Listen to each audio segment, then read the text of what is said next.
Bonjour. Alors voilà, tout le monde a lu bonjour. B-O-N-J-O-U-R. C'est de ça dont on va parler un peu, pas d'orthographe, je vous rassure, mais du fait que vous avez tous appris à lire, puis vous avez appris à écrire. Voilà.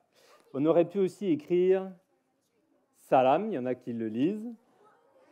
Alors là, il y a écrit, vous voyez, j'ai mis la transcription en dessous, c'est S-L-M, c'est juste salam. Et il n'y a pas les voyelles, il n'y a pas ça, il n'y a pas le A, il n'y a pas le A de ça, il n'y a pas le A de l'âme, mais salam. J'aurais pu mettre aussi shalom, pareil, c'est quasiment la même lettre, ça c'est de l'hébreu. J'aurais pu mettre des choses plus compliquées là, milikami, idili, ça c'est en éthiopien. Les Éthiopiens aussi, ils ont une écriture à eux, où chaque signe, on reviendra sur ces choses-là, mais correspond à une syllabe, pas seulement à une voyelle ou à une consonne, mais juste à une syllabe. Mi, di, li. On aurait pu aussi dire ça. En chinois. Alors, on reviendra dessus, mais ni, hao, ni c'est toi, hao c'est bien, donc je veux que toi tu sois bien. Et puis on aurait pu dire namasté, ça c'est en Devanagari, l'écriture, et en langue hindi. Ou bien Azul, ça c'est en Tifinagh, c'est l'écriture, on reviendra tout à l'heure, dans le désert des Touaregs, des Berbères, des Kabyles. Donc voilà, c'est de ça dont on va parler, c'est de toutes les écritures du monde, enfin toutes, dans le temps que j'ai, qui n'est pas très long. Et c'est un grand voyage, et c'est un voyage pas fini, parce qu'effectivement, ça change tout le temps. Et puis vous allez voir changer l'écriture, parce qu'elle est en train de changer beaucoup en ce moment aussi. Et donc sur votre vie, vous allez voir l'écriture changer, et connaître l'histoire des écritures, c'est, alors qu'on la manipule tous les jours, que vous allez écrire, vous allez lire tous les jours, savoir d'où viennent les signes, pourquoi on met des points sur les i, pourquoi on met des majuscules, des minuscules, d'où viennent ces formes. C'est vraiment intéressant et ça permet de comprendre ce qui change et ce qui va changer avec les téléphones, avec tout ça. Alors moi, donc, je m'appelle Loïc Legal, j'ai écrit un livre qui s'appelle « Écrire quelle histoire ?» qui est là. J'en parle parce que c'est aussi mon métier de graphiste que de faire des livres, et puis parce qu'il y a beaucoup de choses que je vais vous raconter qui sont dans le livre. Ça, par exemple, c'est une illustration du début du livre, où je dis que l'écriture, c'est d'abord un geste. Pour moi, ça, c'est une idée très importante. L'écriture, c'est ce que vous avez appris à faire. On prend un outil, on fait un geste, ça rencontre un support, et ça laisse une trace. Et en fonction de l'outil, qui peut être un pinceau, une plume, un stylo, ce qu'on appelle un calame, c'est-à-dire un roseau, de la vitesse du geste, et puis du support, est-ce qu'il est lisse, est-ce que c'est du papier, est-ce que c'est une paroi, de la pierre dans laquelle je vais graver avec un ciseau et un marteau, ça fait des formes différentes. Pour écrire des langues différentes aussi, ça on y reviendra. Alors on va commencer par le début. Comment ça commence, cette histoire d'écriture? Je ne sais pas si vous avez déjà des idées là-dessus, mais je ne prends pas les questions tout de suite. C'est bien que de voir qu'il y a des gens qui ont des idées là-dessus. Vous allez voir si c'était les bonnes. Ce qui est intéressant de dire, c'est que l'histoire, ça commence avec, ça c'est une habitude qu'on a de dire que l'histoire, ça commence avec la naissance de l'écriture. Avant, c'est ce qu'on appelle la préhistoire, c'est avant l'histoire. L'histoire, on considère que ça commence avec ce qu'on appelle la naissance ou l'invention ou l'apparition de l'écriture. On ne sait pas très bien, mais voilà. Alors, qu'est-ce qui se passe avant? Vers moins 73 000 ans, là, on n'est pas du tout encore, c'est vraiment le tout début de la préhistoire. Ça, c'est le plus vieux dessin qu'on ait au monde. Aujourd'hui, peut-être qu'on en trouvera des plus vieux. Moins 73 000 ans, vous voyez, on est en 2024. Ça fait vraiment très très vieux. C'est juste qu'il y a quelqu'un qui a trouvé, on a la trace, c'est la plus vieille trace qu'on a de quelqu'un qui a pris une craie et puis qui a frotté sur un morceau de pierre ou sur une paroi rocheuse, quoi. Et puis ça a fait des rayures. Donc il y a d'abord ça, le constat que, tiens, je peux faire des traces. Si je mets mon doigt dans le sable, ça peut laisser des traces. Vous avez tous fait ça. D'abord, vous avez pris un feutre et puis vous avez vu que ça faisait des ronds, avant même de dire, tiens, je vais dessiner une pomme, je vais dessiner un personnage, ou avant même d'écrire. Alors après, ça a fait des dessins plus sophistiqués, ça vous connaissez peut-être, les dessins de la grotte Lascaux, avec des beaux bœufs, des beaux rennes. Mais il n'y a pas que, donc c'est ce que je disais tout à l'heure, c'est la préhistoire. Il n'y a pas que des animaux et que des dessins. Il y a aussi, on voit là, des traces de mains. Ça, c'est comme un pochoir, c'est-à-dire que je mets du pigment dans ma bouche, par exemple, je mets la main sur le mur et je crache dessus et ça fait comme un pochoir de ma main. Et puis, il y a ces signes-là. Ah oui, il faut que je m'habitue avec ça. Hop. Est-ce que ça marche? Attendez. Ah voilà, ça y est. Hop. Ça, là, hop. Ou bien tout en haut. C'est pas facile. Il y a des signes qui ne sont pas des dessins, qui sont des signes qu'on peut appeler abstraits. Et il n'y a pas très longtemps, on s'est rendu compte que dans plus de 50 grottes préhistoriques en Europe, en fait, on trouve toujours les mêmes signes, presque. Des croix, des étoiles, des cercles, un cœur, des points, des choses comme ça.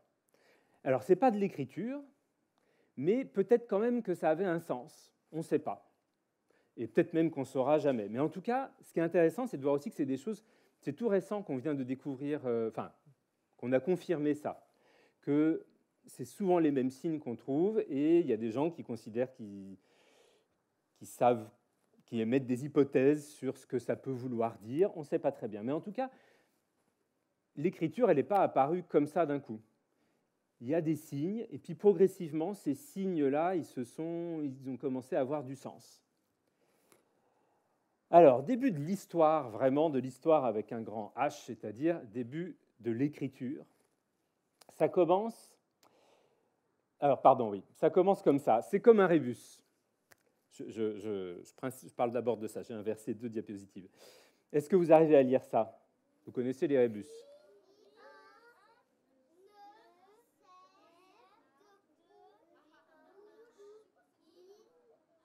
Il faut, ça c'est une faux, partir à point. Rien ne sert de courir, il faut partir à point. C'est un proverbe, c'est même la morale d'une fable de La Fontaine. Et ce qui est intéressant, c'est on essaie de vous faire deviner avec des choses qui représentent un bol de riz pour dire le son riz, avec une flèche pour dire c'est pas toute la tête qui m'intéresse, c'est juste le cou, avec un signe comme le A qui est juste pour dire le son A. Donc on a des signes, c'est très différent en fait. Il y a des signes qui sont des symboles pour dire c'est... Là, il n'y a pas vraiment de symbole, ceci dit. On va faire ça, par exemple, plutôt. Est-ce que vous arrivez à lire?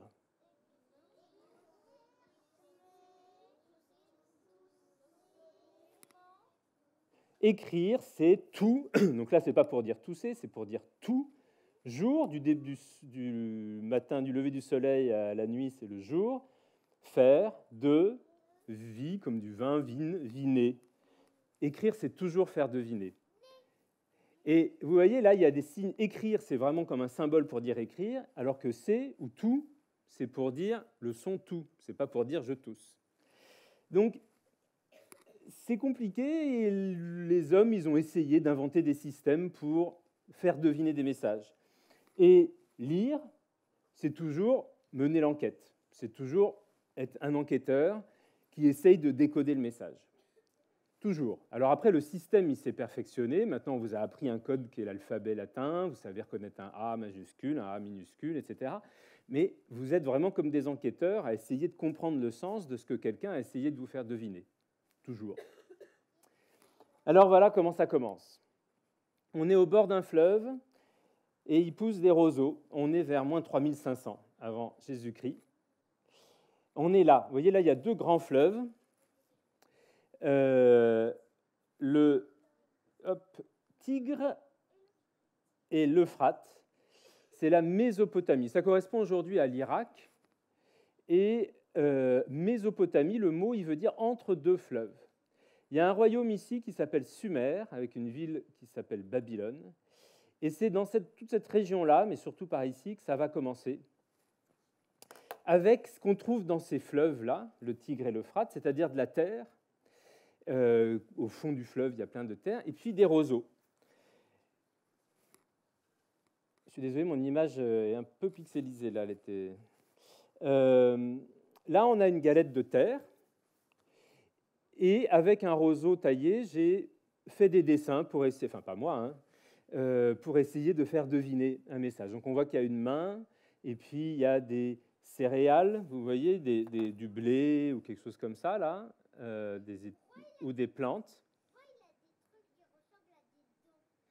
Et ça, c'est comme une couronne plutôt pour dire grand. Donc par exemple, quand on met ce signe-là avec le dessin de la tête, c'est le roi, parce que c'est le grand homme. Et puis, à force de répéter ces signes-là, ils vont changer un peu, parce que c'est long de faire des dessins dans la terre. Donc, chaque signe, à force de les répéter, ils vont devenir un peu plus abstraits, ce que je disais tout à l'heure, ce mot abstrait, et ils vont se décomposer en petits gestes plus courts. Vous imaginez si vous essayez de faire un rond dans une gomme, c'est pas facile, parce que la gomme, elle résiste, quoi. Donc ça va faire un peu avec avec une aiguille ou avec des ciseaux ou avec même un crayon, mais d'enfoncer vraiment, de tailler, de sculpter un rond dans une gomme, ça résiste, ça va faire sans doute un peu des choses plus pointues. Ben, c'est un peu ce qui se passe ici. Le signe se décompose comme ça en petits triangles parce que on utilise un roseau qui est taillé au bout en forme de triangle, on dit en forme de coin. Vous voyez, comme un coin, comme ça.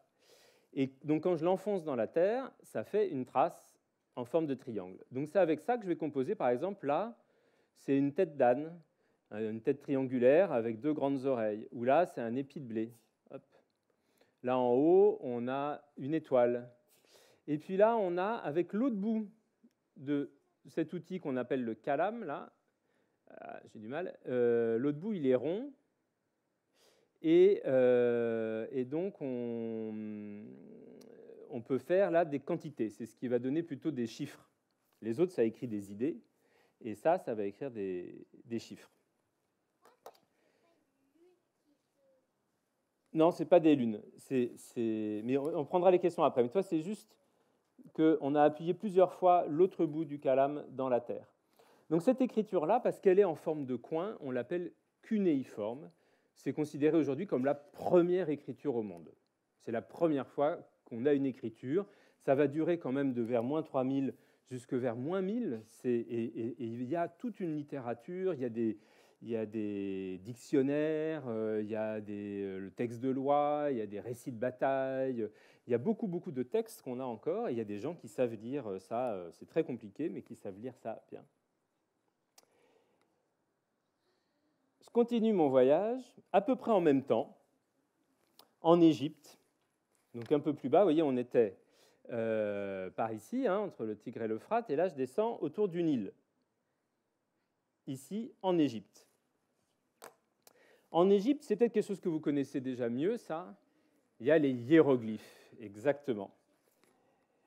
Alors, c'est pareil, c'est des dessins très bien faits, très figuratifs, où on voit un oiseau, un lasso, une femme devant un lotus, un soleil, une bouche, un linge plié, une maison en bas à droite, là, ça on la reverra un peu plus tard, la maison qui est là, et puis de l'eau.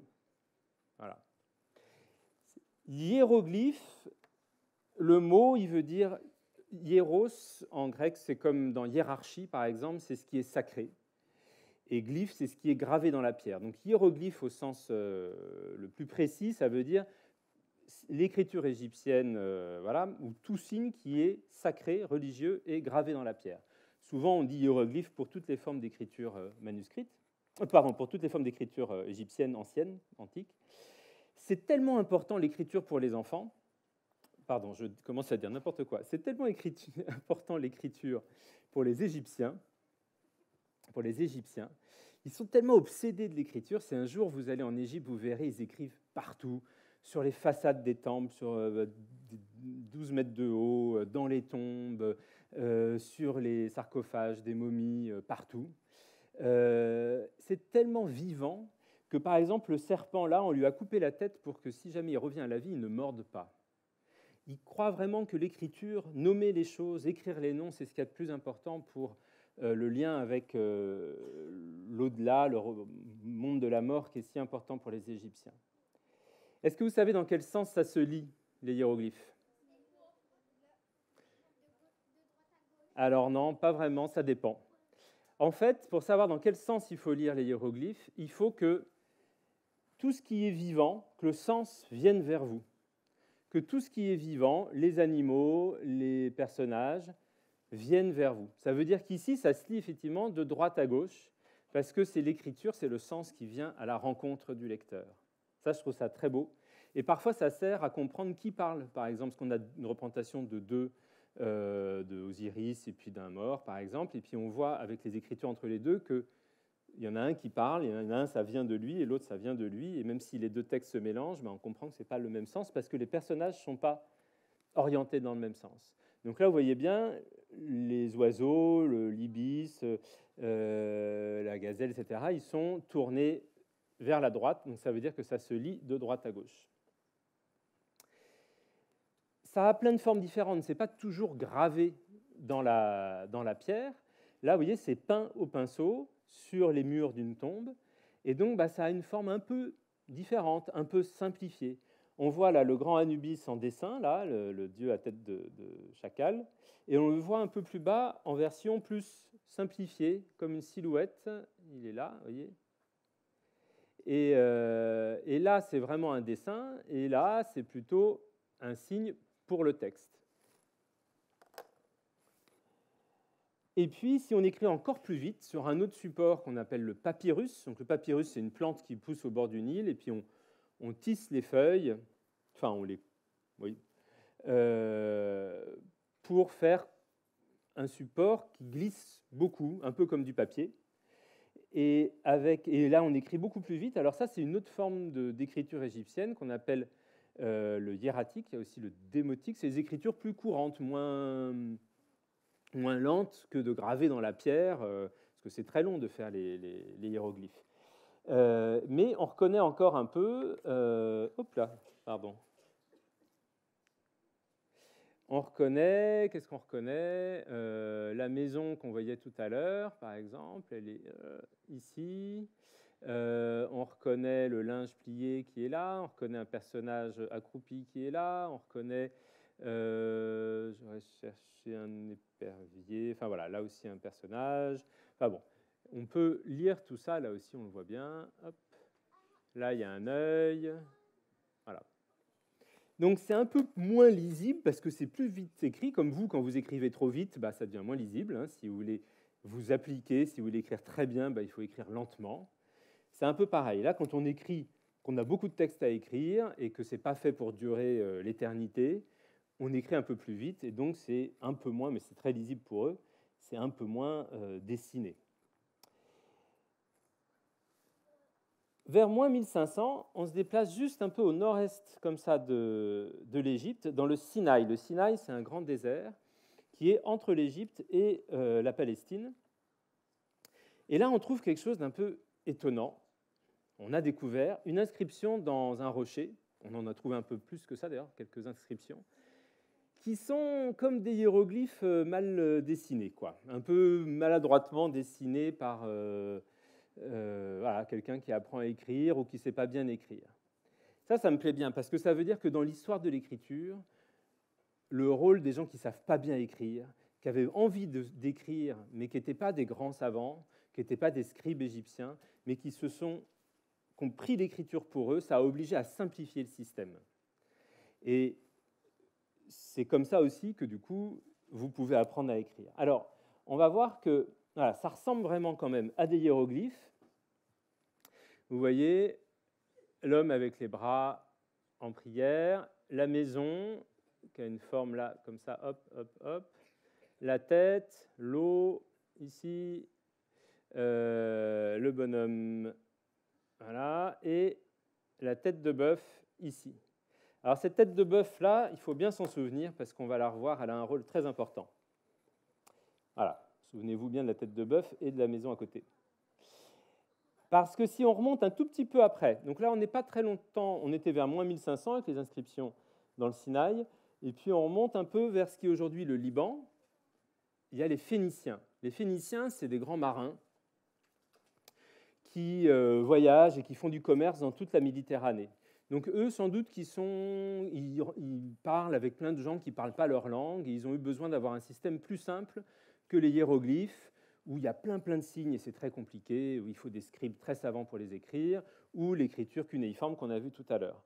Ils vont inventer un système très simple, où un signe égale un son. C'est plus comme le rébus du début, là, où il y a des signes qui sont des symboles, il y a des signes qu'il faut prendre juste pour le son, il y a des signes qui indiquent une partie du signe d'à côté. C'est beaucoup plus simple. Eux, c'est juste un signe, un son, et ça permet d'avoir beaucoup moins de signes. Au lieu d'avoir des milliers de signes, on n'a plus qu'une quinzaine de signes. Et le principe, c'est ça. Par exemple, un ballon, un nuage. Pour les Égyptiens, pour les Mésopotamiens, les Sumériens, ça pourrait vouloir dire, ils ne connaissent pas les ballons et il n'y a pas de signe qui disent nuage, c'est juste un exemple. Ça pourrait vouloir dire léger comme le ballon, ou ça pourrait vouloir dire, je ne sais pas moi, le ballon dans le ciel, ou voilà. Chez les Phéniciens, pas du tout. Je prends juste, hop là, pardon, ouais, le son B de ballon, le son qui commence, B, et N de nuage, le son qui commence le mot nuage, et ça fait banan, et ça pourrait dire banane. C'est un exemple, c'est pas un exemple historique, hein, c'est juste un exemple pour vous faire comprendre. Mais ça, c'est le principe que les Phéniciens ont adopté, développé, inventé, c'est-à-dire d'utiliser juste le premier son d'un mot et utiliser son signe pour garder juste le premier son du signe. Alors, en l'occurrence, la tête de bœuf qu'on a vue tout à l'heure, en phénicien, ça se dit aleph. Eh bien, on ne va pas utiliser ce signe-là pour dire bœuf, on l'utilise juste pour dire le son A. Et puis, la maison qu'on voyait tout à l'heure, ça se dit bête. On retrouve ça dans Bethléem, par exemple. Et on va utiliser ça juste pour ne pas dire maison, mais pour dire B. Vous comprenez ça? Alors, Aleph et Bet, ça va donner le mot alphabet. Donc le premier alphabet au monde, qui est le père de plein d'alphabets, de notre alphabet, de l'alphabet arabe, de l'alphabet hébreu, on va voir ça, c'est l'alphabet phénicien qui a été inventé donc, dans ce pays qui est aujourd'hui le Liban, pour avoir un système plus simple, pour écrire plus facilement aussi des mots qu'on ne connaît pas. C'est-à-dire que si je vous vends des bananes et que vous n'avez jamais vu de banane, vous avez besoin d'écrire banane. Vous n'avez pas dans votre système d'écriture un symbole pour banane parce que vous n'aviez jamais vu. Alors plutôt que d'inventer un signe nouveau, vous allez juste décomposer le son en dire banane. Genre, j'ai un son qui fait ba, j'ai un son qui fait nan, banane. Voilà. C'est clair ça? Alors, si on prend le reste de l'alphabet phénicien, quelques exemples. Het, c'est la barrière. Et c'est ce qui va donner après, dans notre alphabet latin à nous, le H. Kaf, c'est la paume ou la main. Donc, ça va donner la lettre Kaf en phénicien pour dire le son K et la lettre K en alphabet latin. Même en phénicien, c'est l'eau. Donc, ça va être le son, la lettre même de l'alphabet phénicien, et ça va donner la lettre M. Rappelez-vous bien de vos questions si vous en avez pour tout à l'heure. Le premier, là, vous pensez que c'est quoi? Un serpent. Donc, serpent, ça va donner la lettre Nun en phénicien et la lettre N en alphabet latin. En dessous, c'est Ain, c'est un œil, ce qui va donner la lettre Ain, ou la lettre O en alphabet latin. Et le dernier, c'est moins sûr, c'est un peu contesté, mais c'est joli. Le Q, ça viendrait d'une tête de singe. Donc la queue du Q, peut-être, tout le monde n'est pas d'accord là-dessus, c'est peut-être une queue de singe, mais je trouve que l'image est jolie. Donc ça, c'est l'alphabet phénicien, vers moins 1200. Ça va donner... Alors voilà à quoi il ressemble quand même en vrai. Là, c'est gravé dans une poterie, je crois. Donc, on reconnaît Aleph, qui est là, par exemple, qui vient de la tête de bœuf.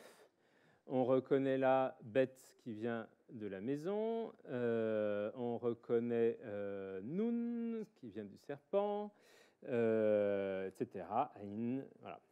Dal. Il y en a d'autres que je n'ai pas détaillés parce qu'on ne peut pas tout raconter là. Donc cet alphabet phénicien, il va donner aussi l'alphabet hébraïque vers -1000. Il va donner plein d'alphabets aussi dans cette région-là, syriaque, araméen, etc. Il va donner l'alphabet grec vers -800. Il va donner l'alphabet latin vers -200. Et puis, donc l'alphabet des Romains, hein, latin c'est l'alphabet des Romains. Et puis, plus tard, l'alphabet arabe, vers +500, +600. Mais à chaque fois, ça, c'est Aleph en hébraïque, en hébreu, alpha grec, A latin, alif arabe. Donc, si vous voyez, c'est toujours la même lettre et ça vient toujours de cette tête de vache. Donc, on a vu la Mésopotamie, on a vu l'Égypte, qui va donner sans doute les écritures dans le Sinaï et qui va donner l'alphabet phénicien. Et comme les Phéniciens ils voyagent beaucoup, ils vont exporter le principe de l'alphabet en Grèce, aux Grecs, qui vont aussi le passer après aux Étrusques, aux Romains, et du coup c'est notre alphabet. Alors les Grecs, voilà à quoi ça ressemble l'alphabet grec, mais peut-être que vous ne savez pas lire. Pour l'instant on écrit comme ça, est-ce que vous arrivez à lire ça ? Bonjour, pouvez-vous lire ce texte sans voyelles ? On y arrive, mais vous voyez, ce n'est pas facile.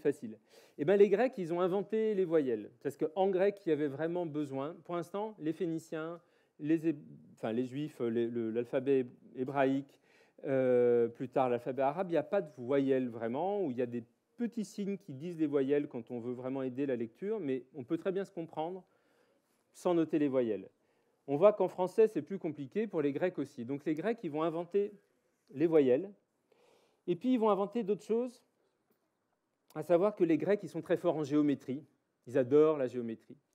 Donc ils vont faire des lettres beaucoup plus simples géométriquement, des beaux triangles, des beaux ronds, et ça, on garde ça. Notre alphabet latin, il est très simple dans ses formes, quand on pense aux majuscules, ça nous vient de l'amour des Grecs pour la géométrie. Et puis, est-ce que vous remarquez quelque chose d'autre ? Dans quel sens il se lit ce texte ? Vraiment à l'envers ? Pas complètement. Exactement.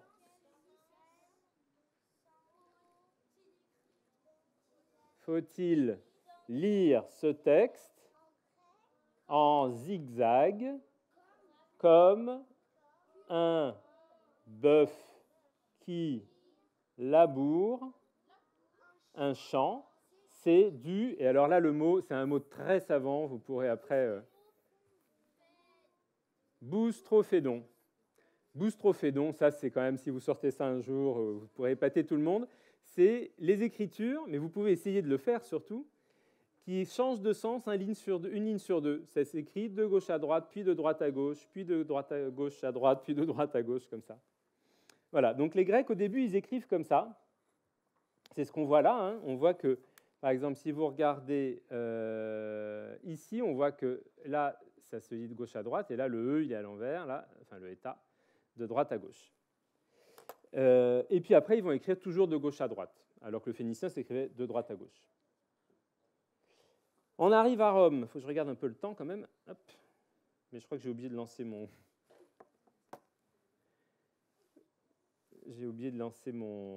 chronomètre. Voilà l'écriture romaine des Romains. Vous voyez qu'il n'y a que des majuscules. Et puis, il n'y a pas vraiment d'espace entre les mots. Là, il y a des points, parce qu'un texte sans espace entre les mots, ce n'est pas facile non plus.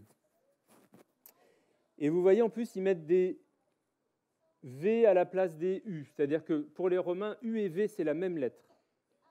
D'ailleurs, on retrouve ça, puisque en français, on dit W, mais en anglais, on dit W, c'est double U. Et puis, on dit, par exemple, un wagon, mais les Wallons, ils disent un wagon. Il y a un son un peu entre U et V. Et Donc les Romains, ils vont apporter aussi les espaces entre les mots. Au début, ils mettent des points. Si je reviens en arrière, vous voyez, on voit les points entre les mots, et puis après, ils vont mettre des espaces.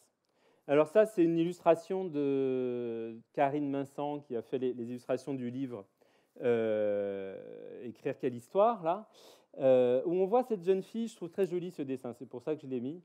On voit les capitales romaines avec les temples romains, mais on voit aussi une jeune fille qui écrit. Elle s'est inspirée d'un dessin à Pompéi, d'une jeune fille qui écrit avec un geste, c'est comme nous quand on écrit au stylo, sauf qu'elle, ce n'est pas un stylo, c'est juste ce qu'on appelle un stylet, juste une pointe dans une petite planche avec de la cire dessus. Ça fait comme une ardoise un peu, c'est-à-dire qu'après on peut effacer, on peut lisser la cire et réécrire tout le temps. C'est comme une ardoise.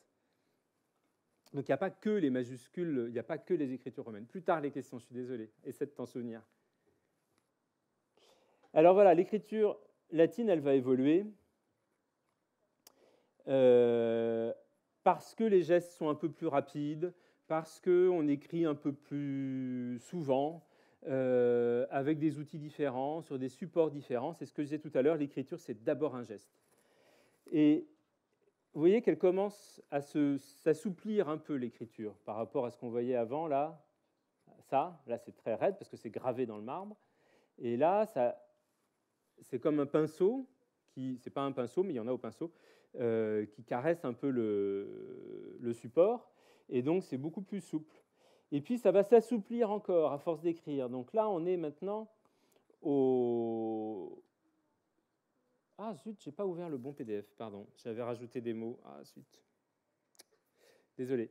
Ça, c'est ce qu'on appelle l'écriture onciale. On est vers le VIe siècle. Et vous voyez que les lettres, elles s'arrondissent de plus en plus. Le M, là, qui était vraiment comme une montagne, il devient tout rond. Qu'est-ce qu'on peut voir? Alors que le N, il est encore complètement comme un N. Le V, là, qui devient un peu comme un U, ou qui devient justement un U. Le L qui s'arrondit aussi. Le A aussi, où ça commence à s'arrondir. Donc, l'écriture, à force d'écrire, à force de répéter les gestes, mais sur plusieurs centaines d'années, c'est un peu comme un savon, vous voyez, quand vous prenez un beau savon tout bien rectangulaire, et puis à force de s'en servir, il s'arrondit, et puis il diminue. L'écriture latine, c'est un peu pareil. Entre les grandes majuscules romaines dans les temples, et puis cette écriture-là, qui est quand même grande comme ça, et puis celle-là, qui est plutôt grande comme ça, et puis progressivement, elle va diminuer. Là, vous voyez, on a une grande majuscule romaine. En haut, on a des majuscules, c'est pour le titre, et puis en dessous, on a de l'onciale, qui est donc cette écriture arrondie, qui est plus vraiment de la majuscule et qui n'est pas encore de la minuscule, parce que vous voyez où je veux en venir. Il y a des minuscules qui commencent à apparaître un peu. On commence à voir le P, là, par exemple, il ressemble vraiment à un P minuscule, mais le B, c'est encore vraiment une majuscule. Le E, il s'est arrondi, mais c'est plus vraiment un E majuscule comme en haut, là, mais ce n'est pas vraiment un E minuscule. Ah si, voilà, onciale, VIe siècle. Alors, ça aussi, c'est une illustration du livre, parce que tout ça, c'est des écritures surtout pratiquées par des religieux, par des moines. Les enfants ne savent pas écrire, même les seigneurs, même l'empereur, il ne sait pas vraiment écrire. Là, c'est le pape. Vous voyez, ce personnage-là, il est inspiré d'un dessin, d'une image du IXe siècle qui représente le pape et le premier ministre de Charlemagne, à droite, qui lui offre un livre. Et ce personnage-là, il va être très important parce que c'est donc, je dis premier ministre, c'est un conseiller. Alcuin, c'est un conseiller de Charlemagne. Là, c'est Charlemagne. Charlemagne, lui, il ne sait ni lire ni écrire, a priori. On ne sait pas très bien, mais probablement qu'il ne savait ni lire ni écrire. Mais il a des gens autour de lui qui savent très bien, qui sont des grands savants. Et Charlemagne, par contre, il a conscience que c'est important que tout le monde puisse bien se comprendre à l'écrit dans son grand empire.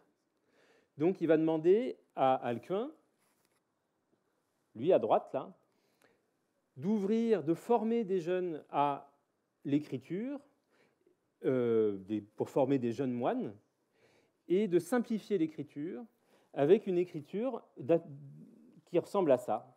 et qui est beaucoup plus simple que les écritures qu'on voyait juste avant, qui existent, qu'on pratiquait juste avant. Ça, c'est ce qu'on appelle la minuscule caroline ou minuscule carolingienne, parce que c'est celle de Charlemagne.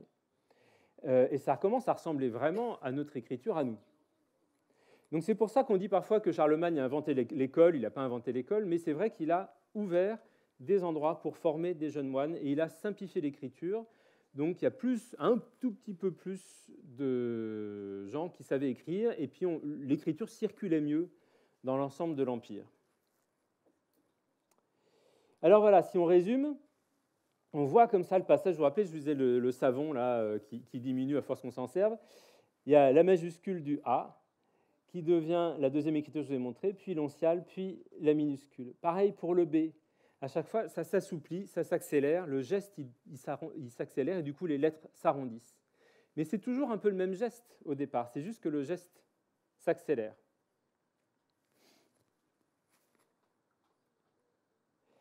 Tout ça, c'est écrit sur quoi?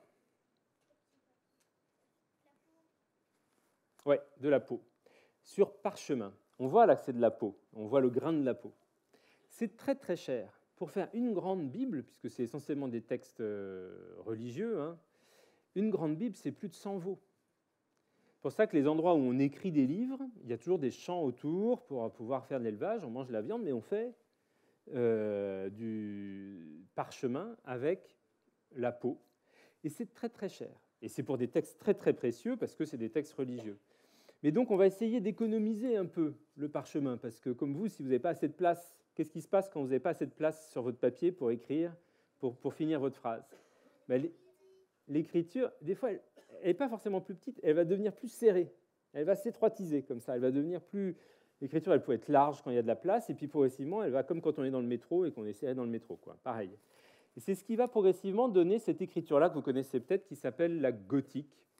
Alors là, on est encore plusieurs siècles plus tard, hein. On était Charlemagne, c'est le 9e siècle, il est couronné en l'an 800, et là, on est au 13e siècle. Donc vraiment, on a 400 ans entre les deux. Donc vous voyez, c'est à force de serrer, mais qu'on veut que ça reste quand même joli, les courbes, tout ce qui était très courbe, ça commence à se casser. Et ça devient cette écriture très anguleuse et très régulière qui s'appelle la gothique, qui est l'écriture des chevaliers, du Moyen-Âge, etc.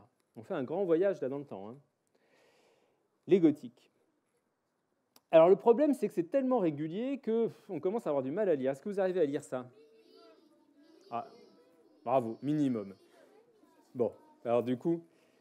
Bon, mais eux, ils avaient du mal à lire. Ils étaient moins intelligents que vous, peut-être. Et du coup, ils ont commencé à mettre des points sur les i.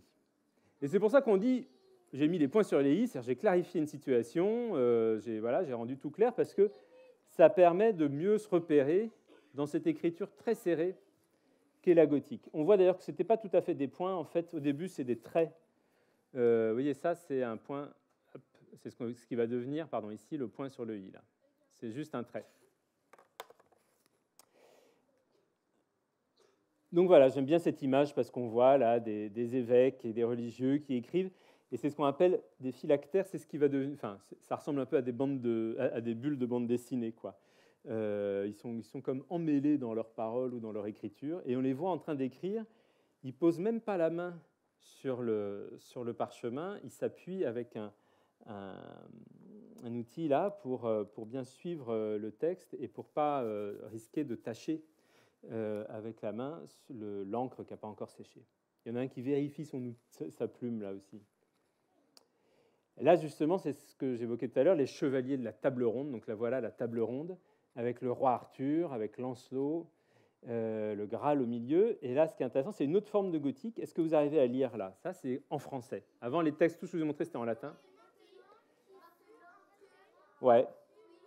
Alors, et maintenant, on va le faire ensemble. Qu'il y fut entré, donc ça veut dire sur le palais, rempli, le S à la fin, il est bizarre, mais c'est un S, de si bonnes odeurs que si toutes les épices du monde y fussent entrées et espendues, ça veut dire répandues, il alla tout autour le palais, d'une part, enfin bon, après, je n'ai pas tout le texte, Mais voilà, là c'est en français et ça commence à être proche. Vous arrivez à lire, c'est du vieux français, donc c'est des formules un peu bizarres, mais on arrive à lire le texte, on arrive à reconnaître les lettres. Et alors là, c'est encore de la gothique, mais il s'est passé quelque chose de très très important. C'est plus de l'écriture manuscrite, c'est des lettres imprimées. Et ça change tout dans la façon dont l'écriture va circuler en Europe notamment. Donc c'est des caractères en plomb qu'on compose côte à côte, qu'on va ancrer pour faire imprimer, au lieu de faire une feuille, on va pouvoir en faire 200. Donc Gutenberg, qui développe l'imprimerie en Europe,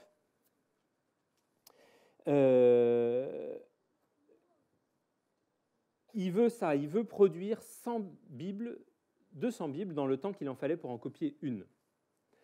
Et il va travailler, faire des recherches pendant plusieurs dizaines d'années pour mettre au point la presse, l'encre, les caractères en plomb. Voilà un atelier d'imprimerie de l'époque. Donc vous voyez, à gauche, là, il prend l'ouvrier, le composeur prend des caractères dans ce qu'on appelle la casse. Là, il a le texte qu'il doit composer et il compose le texte. Et puis après, c'est mis sous la presse. Donc là, il est en train d'ancrer les caractères. On le met sous la presse, on pose une feuille, on appuie et ça imprime. Voilà. Et ça, donc là, on est vers 1500, ça commence à être il y a moins longtemps, mais ça va marcher comme ça jusqu'à très peu de temps, jusque la génération de vos arrière-grands-parents, ça marchait encore comme ça. C'est la Renaissance, maintenant, on va commencer à écrire en français. On se pose des questions sur la forme des lettres par rapport au corps humain. On va revenir aux lettres antiques parce qu'on redécouvre tous les philosophes de l'Antiquité. Donc on aime beaucoup l'Antiquité, donc on arrête la gothique et on revient à l'écriture plus ancienne. Et puis après, j'accélère un peu, il y a la Révolution française qui va aussi contribuer à ce que l'écriture se démocratise. Il va y avoir plus de journaux, il va y avoir des affiches. Et puis on va continuer à perfectionner, à mécaniser avec la révolution industrielle au XIXe siècle. Vous voyez, là, il y a quelqu'un, effectivement, c'est une énorme machine pour imprimer les journaux. Il y a une tête, effectivement, dans la machine. On fait des grandes bobines de papier, c'est plus feuille par feuille. Donc voilà, aujourd'hui, on imprime encore un peu comme ça, mais en tout cas, l'écriture, elle est partout, et l'alphabet latin particulièrement est partout, mais ça a pris beaucoup de temps. Il a fallu tout le temps progresser, affiner à la fois le principe même de l'écriture, le code, inventer les voyelles, inventer les minuscules, inventer, j'en ai pas parlé, les accents, la ponctuation, le point d'exclamation, tout ça, c'est à la Renaissance, par exemple. Et puis, améliorer aussi les techniques pour reproduire, pour écrire ou pour reproduire l'écriture. Il me reste un peu de temps, il me reste combien de temps ? 5 minutes ? Bon, j'en prends un tout petit peu plus, mais on va faire quand même un voyage rapide à travers le monde pour voir les autres écritures. Ça, c'est à la fin du livre. Vous voyez, c'est les écritures employées aujourd'hui. Pas toutes, mais quand même. Il y a plein d'écritures. Donc, on voit l'alphabet latin qui s'est diffusé un peu avec la colonisation, avec les invasions un peu partout dans le monde. Mais il y a quand même d'autres écritures. Il y a l'alphabet arabe qui s'est développé beaucoup avec l'islam partout. Ce n'est pas un alphabet, la Chine, justement, on va voir, mais l'écriture chinoise, il y a toutes les écritures indiennes, il y a des écritures en Thaïlande, en Birmanie, au Cambodge, il y a la Corée, il y a le Japon, il y a toute l'écriture grecque, là, il y a des petites écritures arméniennes, géorgiennes, en jaune, et puis là, il y a le cyrillique, et puis il y a, on verra après aussi, les Esquimaux en haut. Alors voilà, l'écriture hébraïque, ça on a déjà parlé tout à l'heure, je passe rapidement, mais on voit que vous voyez, tout le dessin, il est fait en écriture, en fait. Tout ça, c'est des lignes de texte. Il n'y a pas que les grandes lettres au milieu. Tout ça, là, c'est du texte, parce que dans la religion juive, on n'a pas, comme dans l'islam, on n'a pas le droit trop de faire des dessins. Et donc, ce n'est pas des dessins, c'est de l'écriture. C'est une tradition de faire de la micro-écriture, d'écrire tout petit pour faire des dessins, pour que ce ne soit pas vraiment de l'image. Mais moi, j'aime bien regarder le graffiti. Il y a aussi des graffitis en en graffiti. Là, c'est l'alphabet arabe. C'est un manuscrit très, très beau. Ces personnages avec la tête toute ronde, c'est des planètes. Et voilà, c'est très belle écriture arabe. Là aussi, il y a du graffiti. Ça, c'est un graffiti iranien. Donc, l'alphabet arabe, il n'écrit pas seulement la langue arabe. Il écrit aussi le farsi, donc la langue iranienne. Il est utilisé aussi en Indonésie. Il peut écrire plein de langues. On va justement en Chine voir ce qui se passe. Alors voilà, de la très belle calligraphie chinoise. Je vais faire ça beaucoup trop vite, mais la Chine, c'est un immense pays de l'écriture, avec une tradition et pour qui l'écriture est extrêmement importante, très liée à la philosophie, à la religion, au souffle. Alors comment ça marche? C'est ce qu'on appelle, c'est plus de l'alphabet, c'est des idéogrammes. Comme les hiéroglyphes tout à l'heure, c'est des idéogrammes aussi. Là, on a un idéogramme qui est celui de la pluie. On peut reconnaître un peu qu'il y a comme une fenêtre avec des gouttes d'eau et puis quelque chose qui tombe du ciel. Hein, c'est la pluie. Eh bien, si j'ajoute à ce signe de la pluie celui de la main, la pluie et la main, à votre avis, ça dit quoi? Non, ça pourrait. Ça veut dire la neige. On en a eu plein. C'est la pluie qui tient dans la main.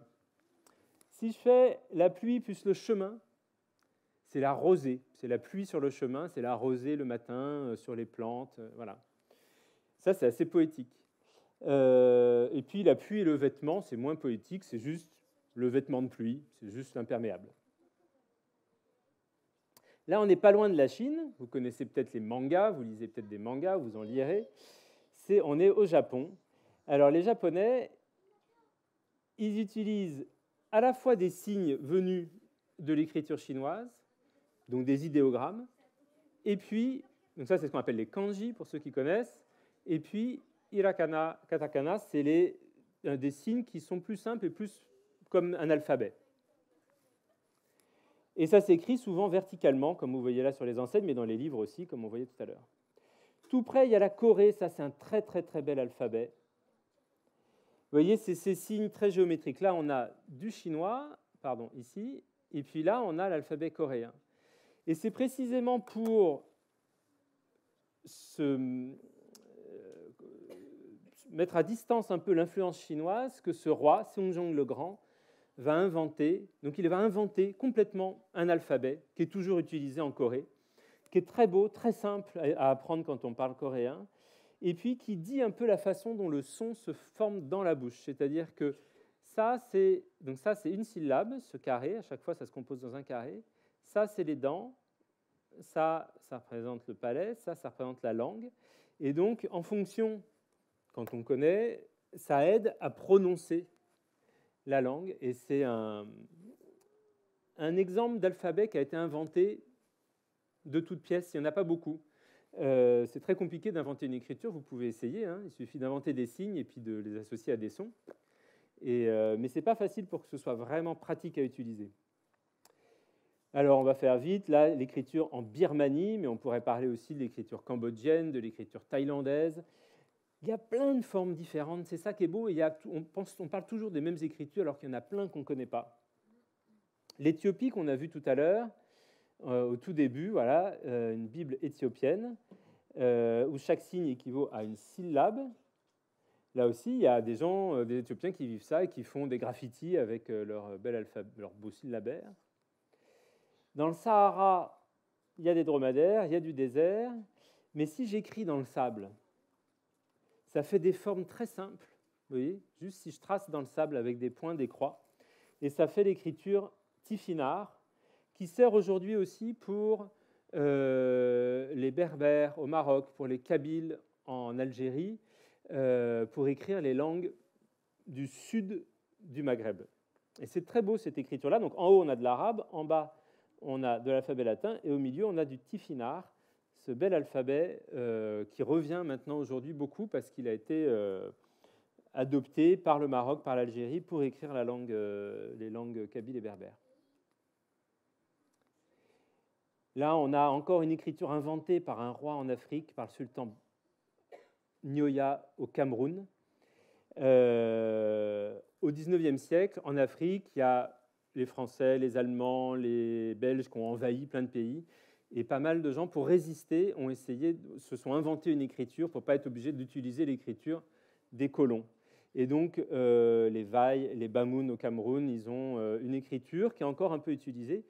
Ça a été la même histoire. Lui aussi, il a inventé une écriture, mais lui, il est Cherokee, un Indien, en Amérique du Nord, pour résister aux cow-boys, quoi. Pour dire, moi aussi, j'ai une écriture.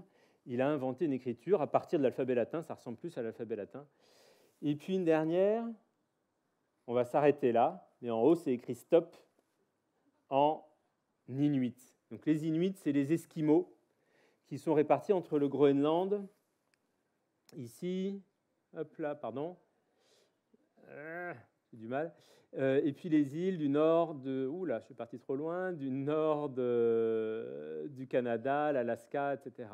Et comme ils sont répartis sur plein d'îles, ils avaient besoin d'avoir une écriture à eux, parce que l'écriture, c'est ça aussi, c'est comme vous, quand vous cherchez comment vous allez écrire votre nom, c'est pour donner un peu pour dire qui on est.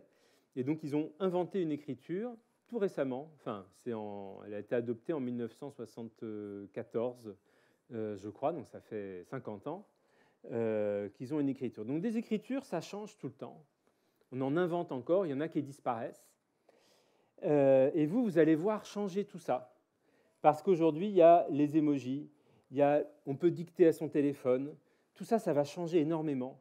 Donc, connaître l'histoire des écritures, même si là, je l'ai fait trop vite, si vous continuez à vous intéresser à ça, et j'espère que je vous en aurai donné envie, ça permet de voir ce qui est en train de changer, de voir apparaître des nouveaux signes, de se poser des questions sur comment ça marche, parce qu'on s'en sert tous les jours. Merci.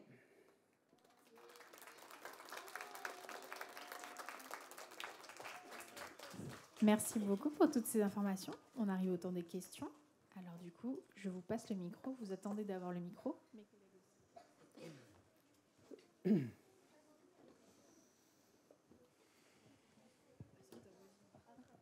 Est-ce que vous savez lire les hiéroglyphes? Pas beaucoup. J'ai essayé d'apprendre, mais c'est vraiment difficile. J'ai essayé aussi d'apprendre à les tracer, parce que c'est difficile aussi à dessiner, bien.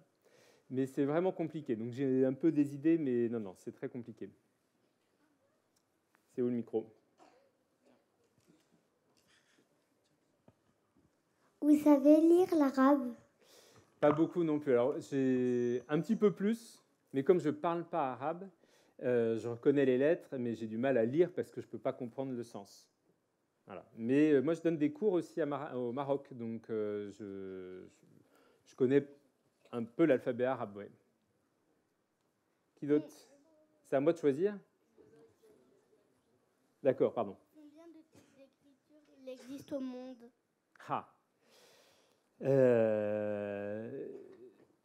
Ça dépend ce qu'on appelle écriture et si on parle d'écritures qui sont encore utilisées aujourd'hui. Sur mon tableau, là, sur ma carte que je montrais tout à l'heure, il y en avait moins de 30, mais j'en ai oublié beaucoup, mais parfois, il y a très peu de gens qui savent encore les écrire. On en invente de temps en temps, et puis il y en a eu des centaines, il y en a encore qu'on ne sait pas déchiffrer. Il y a une écriture sur l'île de Pâques, par exemple, l'écriture Rongo-Rongo, c'est très étonnant, on sait que c'est une écriture, mais on ne sait pas encore la lire. Qui après? Ouais. Il y a combien? Attends, après. Il y a combien d'alphabets dans le monde?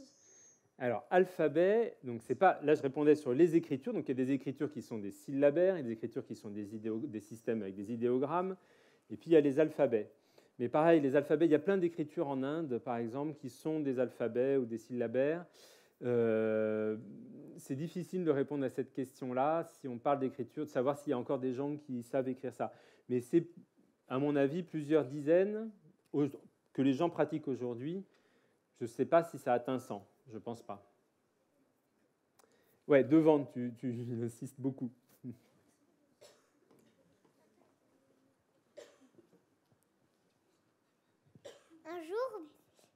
Un jour, moi,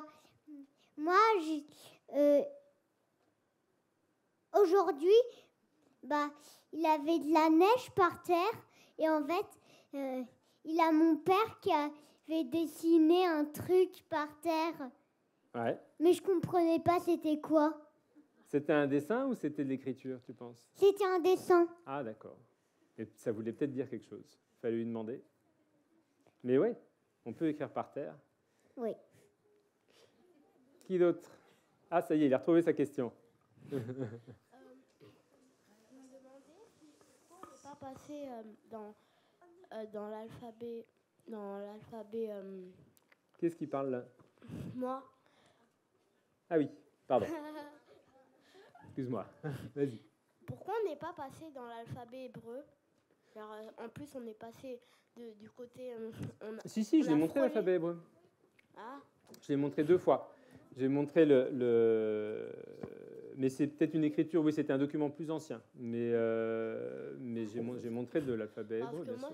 parce que moi, quand j'ai commencé à lire, je me suis dit, mais c'est pas exactement les mêmes. Il y a quelques lettres que je reconnaissais. Ouais, c'est un document Par exemple, ancien. Aleph, Bet, ça c'est reconnaissable.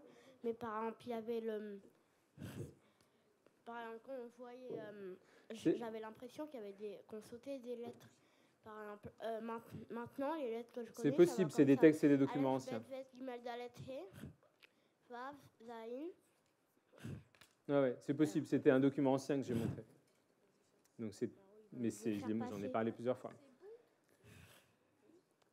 Est-ce qu'un jour, vous êtes parti en Égypte pour voir les vrais trucs là? Hiéroglyphes. Oui. Et il n'y a pas longtemps, je n'ai pas raconté ça, mais l'an dernier, c'était les 200 ans du déchiffrement des hiéroglyphes. Parce que pendant des siècles, on n'a plus su lire du tout les hiéroglyphes. Et en 1822, Champollion a réussi à retrouver comment lire les hiéroglyphes. Et il se trouve que c'est l'année où je suis allé, moi, en Égypte, et c'est extraordinaire de voir toutes ces écritures partout, sur les temples. C'est fou, c'est très, très beau. Je vous souhaite d'y aller. Qui a inventé l'écriture? Pourquoi l'écriture existe-t-elle? Ah, alors j'espère que j'ai un peu répondu à la question pendant 1 heure. On voit que ce n'est pas une personne qui a inventé, qu'on a évolué vers l'écriture et qu'il y a plein de gens qui ont eu besoin de faire deviner des messages et c'est comme ça que l'écriture est apparue. Mais il n'y a pas quelqu'un qui a dit « Ah tiens, je vais inventer l'écriture ». Au début, on faisait des dessins et puis progressivement, ces dessins ont pris du sens. Et puis, ce sens-là, il a commencé à noter la parole. Et c'est à partir du moment où on considère que ça note vraiment une langue qu'on dit qu'il y a écriture. Je ne sais pas. Est-ce que les scribes existent encore en Égypte? Alors, il y a des gens qui savent graver des hiéroglyphes pour restaurer les temples et tout ça, mais non, il n'y a plus de scribes vraiment. Et des gens qui savent bien écrire l'écriture rapide, là, sur papyrus, il y a forcément des gens qui se sont amusés à essayer, mais je ne suis pas sûr qu'il y en ait beaucoup qui savent bien le faire. Je vais devoir s'arrêter. Vous venez de quel pays? Alors, ce n'est pas vraiment dans le sujet. Je trouve qu'on vient forcément de plein de pays. Moi, j'ai grandi en région parisienne. J'ai vécu au Mali, j'ai vécu au Brésil. Voilà. C'est peut-être pour ça que l'écriture, la diversité des écritures du monde m'intéresse. C'est parce que j'ai aussi vu plein de cultures différentes. Hein? Non, mais je suis français. Je suis né pas très loin de Paris et j'ai grandi à Paris, mais il se trouve qu'après, je me suis intéressé à l'écriture et que par ce biais-là, j'ai voyagé aussi. On va prendre encore 3 questions, les enfants, et puis après, ce sera fini.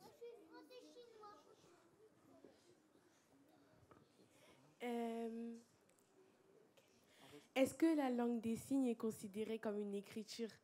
Ah, très bonne question. Le fait est qu'elle s'appelle langue. Et noter la langue des signes, c'est très compliqué. Noter les gestes, parce qu'en plus, il y a les expressions du visage, etc. Il y a des gens qui travaillent là-dessus, mais ce n'est pas facile. Donc, on ne parle pas vraiment d'écriture, même si, effectivement, il y a certains signes qui sont vraiment des des lettres, et d'autres qui sont plus comme des idéogrammes. Mais on parle de langue et on ne parle pas d'écriture, parce que l'écriture, c'est quand même des traces graphiques. C'est des traces, pas forcément sur papier, ça peut être à l'écran, mais c'est quand même moins éphémère que du geste, quoi. Pourquoi on est obligé de suivre les interlignes? Pourquoi on est obligé de... Suivre les interlignes. Alors, je ne sais pas très bien ce que ça veut dire, suivre les interlignes. Pourquoi il faut retourner à la ligne? Non, pourquoi il faut que, par exemple, suivre, on fasse 3 pour que... Ah, d'accord. Ben, c'est une bonne question, ça aussi. Pour être sûr qu'on se comprenne, il faut qu'on ait un code commun. Si chacun écrit comme il veut, c'était un peu le problème qui s'est passé juste avant Charlemagne, c'est que chacun écrivait un peu comme il voulait, avait fait un peu ce qu'il voulait avec l'alphabet latin, à des endroits différents de l'Europe, et du coup, les gens avaient du mal à se comprendre à l'écrit. Donc, si on veut pouvoir bien se comprendre à l'écrit, il faut que ce soit bien normalisé. Si tu fais ton A, tu dis « Ah, mais moi, mon A, je le fais comme ça », et que du coup, je n'arrive pas du tout à le lire, c'est quand même embêtant. Ou pas du tout, ou même si j'ai du mal à le lire, ou si ça me prend juste un tout petit peu plus, une seconde à le lire, ça commence à être long à lire. Donc, bien écrire, c'est un peu une politesse. C'est comme moi, là, quand je parle pas comme ça dans ma barbe, parce que je parle juste pour moi. Je ne parle pas juste pour moi, je parle pour vous, donc j'essaie d'articuler, de porter, voilà. Bien écrire, c'est pareil, c'est permettre la communication et que l'autre puisse le lire. Alors, pourquoi ces formes-là? Ça a une histoire, c'est juste un code, c'est juste une convention. Pourquoi on s'arrête au feu rouge? C'est un code. Hein? Une convention, c'est un accord entre les gens pour dire quand le feu est rouge, on s'arrête. Et comme ça, les gens peuvent traverser. Une convention, c'est dire tiens, ce signe-là, je l'associe au son A. Il n'y a pas vraiment de raison à ça. Il y a une histoire, je l'ai racontée, ça vient une tête de bœuf, mais c'est un code. Voilà, c'est juste un code. Une convention, on peut dire que c'est comme un code. Ça répond? Pour le livre que tu as fait, c'est toi qui as tout fait? Moi, j'ai écrit les textes. J'ai choisi l'ordre des pages. J'ai donné plein d'images à l'illustratrice qui, elle, ce que je montrais tout à l'heure, les a réinterprétées en dessin. Parce que c'est un métier différent d'être vraiment... Et du coup, elle a ramené plein de poésie, je trouve. C'est un métier différent d'être illustrateur. Mais moi, j'ai écrit les textes. J'ai eu l'idée de faire un livre sur l'histoire des écritures pour les enfants, parce qu'il n'y en avait pas. Merci les enfants pour votre attention. Merci pour toutes ces explications. Si vous avez encore plein de questions ou si les enseignants veulent envoyer les questions des enfants à Loïc, je pense qu'il sera ravi d'y répondre. Et puis, on vous souhaite une bonne après-midi. À très bientôt.